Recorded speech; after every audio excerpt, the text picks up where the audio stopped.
Sorry. So, watak Ika dalam kelas belakang is, I would say she's an introvert person and dia suka melukis.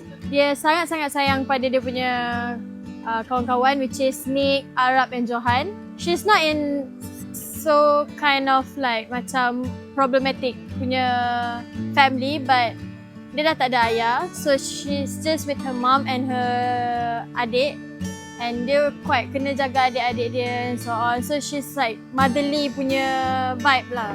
Assalamualaikum, Umi. Waalaikumsalam. Ika dah balik dah. Tengok adik tidur macam mana tu ya. Ika, besok ikut Umi Pergi mana, Umi? Alah, Umi nak jumpa kawan Umi. Ika ingat tak yang masa hari bertandang kakak Ika tu? Kan? Si Malik tu, dia berkenan sangat dengan Ika. Si Malik tu kerja bagus, orang dia pun bagus. Kereta dah ada, rumah dah ada. Umur tu baru 30 tapi tak tua sangat lah 30 tu.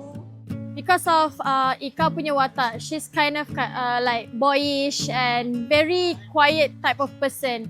And for me, I'm a very loud and not really boyish punya type. So I kena learn how to like kasar punya orang, boyish punya cara berjalan and so I kena biasakan dengan cara tu. And susah untuk I keep quiet actually.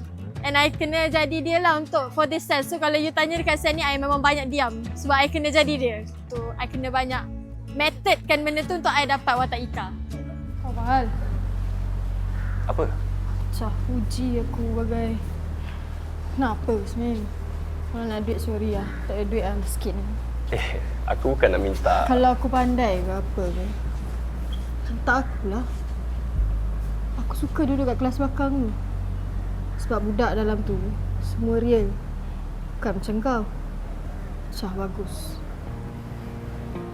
They all are very supporting sebab I kadang-kadang I ada low and up I kan. So, diorang sangat-sangat supportive. Diorang bagi nasihat, diorang bagi semangat and even all the directors and all the producer and everyone in the production also very supportive. And I love working with them. I love all the actors. I rasa bersyukur dapat kenal diorang and diorang give me a lot new experience and more I can learn.